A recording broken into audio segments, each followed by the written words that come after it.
Saya akan menjelaskan tentang tugas hukum perdata dan penerbangan yang judul hukum benda.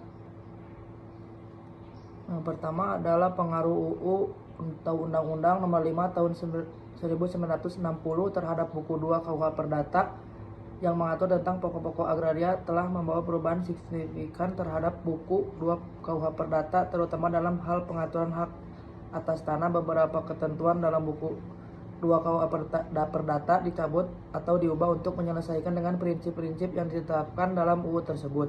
Perubahan ketentuan Undang-Undang Nomor 5 Tahun 1960 mencabut beberapa ketentuan dalam buku 2 KUH Perdata yang sebelumnya mengatur hak milik dan penguasaan tanah.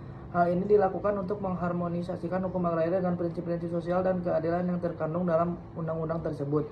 Pengaturan hak atas tanah. Undang-undang ini memperkenalkan konsep hak atas tanah yang lebih berorientasi pada kepentingan masyarakat, bukan hanya individu. Buku 2 KUH Perdata yang sebelumnya lebih menekankan pada hak milik pribadi kini harus disesuaikan dengan ketentuan yang lebih kolektif, dampak sosial dan ekonomi. Perubahan ini bertujuan untuk mengurangi ketimpangan dalam penguasaan tanah dan memberikan akses yang lebih lurus kepada masyarakat. Dengan adanya Undang-Undang Nomor 5 Tahun 1960 diharapkan terjadi retribusi tanah yang lebih adil dan merata. Terus yang kedua ada sistem hukum benda. Sistematika hukum benda merujuk pada cara perorganisasian atau pengaturan norma-norma hukum yang mengatur tentang benda, baik benda bergerak maupun benda tidak bergerak. Dalam sistem hukum Indonesia, materi tentang benda biasanya diatur dalam buku 2 Kitab Undang-Undang Hukum Perdata yang mengatur tentang hak-hak atas benda. Menurut Prof. Subekti, benda dalam konteks hukum perdata adalah segala sesuatu yang dapat diberikan atau diletakkan suatu hak di atasnya, utamanya yang berupa hak milik. Pendekatan tentang hukum benda dalam buku 2 BW ini merupakan sistem tertutup, artinya orang tidak diperbolehkan mengadakan hak-hak kebendaan selain dari yang telah diatur dalam undang-undang ini. Selain itu, hukum benda bersifat memaksa, dewigenrecht, artinya harus dipatuhi, tidak disampingi, termasuk membuat peraturan yang baru menyimpang dari yang telah ditetapkan. Terus yang ketiga ada pengertian hukum benda. Hukum benda adalah terjemahan dari istilah bahasa Belanda yaitu Zakenrecht. Menurut Prof. Sudirman Kartohadiprojo, hukum kebendaan ialah semua kaidah hukum yang mengatur apa yang diartikan dengan benda dan mengatur hak-hak atas benda. Adapun menurut Prof. L.J. Aveldon, hukum kebendaan adalah peraturan mengenai hak-hak kebendaan dan juga menjelaskan tentang bagaimana hak-hak ini dapat diperoleh, diwariskan, dialihkan, atau dijamin kepada pihak lain. Selain itu, pembahasan juga dapat mencakup kewajiban-kewajiban terkait dengan kepemilikan atau kebendaan. Terus yang keempat, perbedaan macam-macam benda. Sri Sodewi Mas Joen Sofen membedakan macam-macam benda menjadi benda yang berwujud dan benda tidak berwujud, benda yang bergerak dan benda yang tidak bergerak, benda yang dapat dipakai habis dan benda yang tidak dapat dipakai habis, benda yang sudah ada dan benda yang masih akan ada. Benda yang masih akan ada kemudian dibedakan lagi menjadi benda yang akan ada absolut, yaitu benda yang pada saat itu sama sekali belum ada, misalnya hasil panen pada musim panen yang akan datang.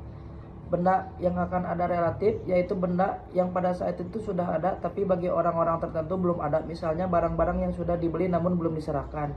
Benda dalam perdagangan dan benda yang di luar perdagangan, benda yang dapat dibagi dan benda yang tidak dapat dibagi. Yang kelima adalah macam-macam hak benda.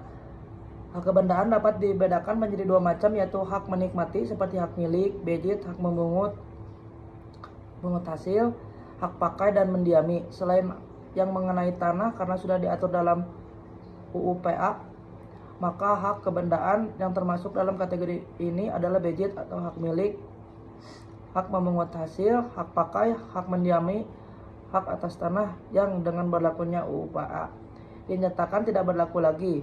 Hak bejit atas tanah, hak eigendom atas tanah, hak servitut, hak opstal, hak erfpak, hak bunga atas tanah, hak pakai atas tanah dengan berlakunya pengganti dari hak atas tanah yang dihapus adalah hak milik, hak guna usaha, hak guna bangunan, hak pakai, hak sewa untuk bangunan, hak membuka tanah dan memungut hasil hutan, hak guna air, pemeliharaan dan penangkapan ikan, hak guna ruang angkasa, hak tanah kepentingan keagamaan dan sosial. Yang kedua adalah hak memberi jaminan seperti gadai, fidusia, hak tanggungan, hipotek, dan sistem resi gudang.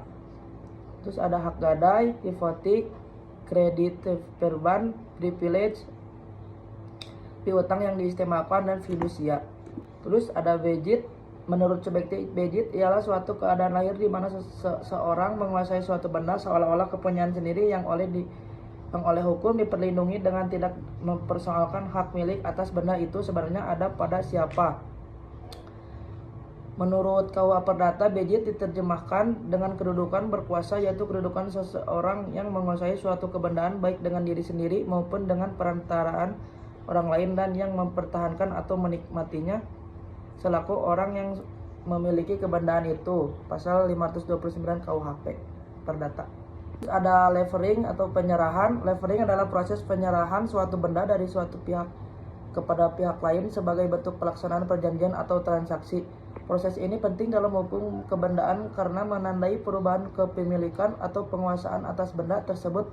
Menurut pasal 612 KUH Perdata, penyerahan benda bergerak dapat dilakukan dengan penyerahan nyata atau vettelage levering. Dengan sendirinya penyerahan nyata tersebut adalah sekaligus penyerahan yuridis. Sedangkan menurut pasal 616 KUH Perdata, penyerahan benda tidak bergerak dilakukan melalui pengumuman akta yang bersangkutan dengan cara seperti ditentukan dalam pasal 620 KUH Perdata, antara lain membukukannya dalam register. Terjaring atau kadaluarsa. Dalam pasal 1946 KUH Perdata disebutkan bahwa daluarsa atau lewat waktu adalah suatu sarana hukum untuk memperoleh sesuatu atau suatu alasan untuk dibebaskan dari suatu perikatan dengan lewatnya suatu waktu tertentu dan dengan terpenuhinya syarat-syarat yang ditentukan dalam undang-undang. Mengenai lewat waktu atau daluarsa ini diatur dalam pasal 1946 sampai dengan pasal 1993 KUH Perdata. Adapun ketentuan mengenai daluarsa yang menjadi alasan untuk dibebaskan dari suatu kewajiban diatur secara rinci pada pasal 1967 sampai dengan 1977 KUH Perdata. Ada juga bejuaring atau pembebanan. Bejuaring adalah pembebanan terhadap benda bergerak berdasarkan pasal 1150 KUH Perdata harus dilakukan dengan gadai, sedangkan pembebanan terhadap benda tidak bergerak menurut pasal 1162 KUH Perdata harus dilakukan dengan hipotek. Sejak berlakunya Undang-Undang Nomor 4 Tahun 1996 tentang hak tanggungan atas tanah beserta benda-benda yang berkaitan dengan tanah, maka atas tanah beserta benda-benda yang berkaitan dengan tanahnya dapat dibebankan dengan hak tanggungan. Sedangkan untuk benda-benda bergerak juga dapat dijaminkan dengan lembaga fidusia menurut Undang-Undang Nomor 42 Tahun 1999 tentang jaminan fidusia. Ada beslag atau penyitaan. Sita atau beslag ialah suatu tindakan hukum oleh hakim yang bersifat eksepsional atau atas permohonan salah satu pihak yang bersengketa untuk mengamankan barang-barang sengketa atau yang menjadi jaminan dari kemungkinan dipindah tangankan, dibebani sesuatu sebagai jaminan dirusak atau dimusnahkan oleh pemegang atau pihak yang menguasai barang-barang tersebut untuk menjamin agar putusan hakim nantinya dapat dilaksanakan sebagai mestinya. Dasar hukum penyitaan dalam KUH Perdata pasal 1 angka 16 KUHP, pasal 38 sampai 46 KUHP, pasal 82 ayat 1 dan ayat 3 KUHP, pasal 128 sampai dengan 130 KUHP, pasal 194 KUHP, pasal 215 KUH Perdata.